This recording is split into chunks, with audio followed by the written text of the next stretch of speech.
ఒకటి చెప్పండి, మీరు వెజ్ ఎక్కువ తింటారా, నాన్ వెజ్ ఎక్కువ తింటారా? మేము మా ఇంట్లో అయితే నాన్ వెజ్జేనండి. అలా అని చెప్పి వెజ్ తినమా అంటే అలా ఏం కాదు, వెజ్ కూడా తింటాము. కాకపోతే ప్యూర్ వెజ్ అయితే తినము.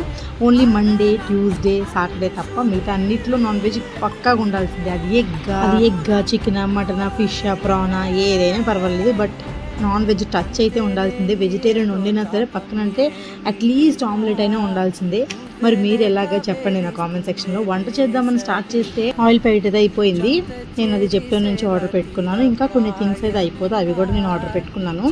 మేము ఎప్పుడు నాన్ వెజ్ బయట నుంచి తీసుకొచ్చినా అది ఏదైనా కానీ దానిలో కొంచెం కేజీ తెచ్చినా, హాఫ్ కేజీ తెచ్చినా దానిలో కొంచెం సైడ్ చేయడం నాకు అలవాటు. ఎందుకంటే మేము నాన్ వెజ్ ఎక్కువ తింటాం కదా, సో వెజ్ వండినప్పుడు కూడా పక్కన కొంచెం ఉన్నా సరే వండితే మాకు అది సాటిస్ఫాక్షను. అలా కొంచెం సైడ్కి పెట్టిన రొయ్యలు అయితే ఉన్నాయి నా దగ్గర. సో వాటిని నేను ఎగ్ పులుసులో వేసి అయితే వండుతున్నాను. యాక్చువల్లీ నేను ఎప్పుడు ఎండు రొయ్యలు అయితే వేస్తాను ఇట్లా ఎగ్ పులుసు చేసినప్పుడు, కానీ ఇలాగ పచ్చి రొయ్యలు వేయడం అనేది ఫస్ట్ టైం చేస్తున్నాను. అందరూ వండుతారంట. సో వీటికన్నా ఇది బాగుంది కర్రీ, కానీ దీనికన్నా కూడా నాకు ఎండు రొయ్యలు చేసినప్పుడు అయితే చాలా బాగా అనిపించింది.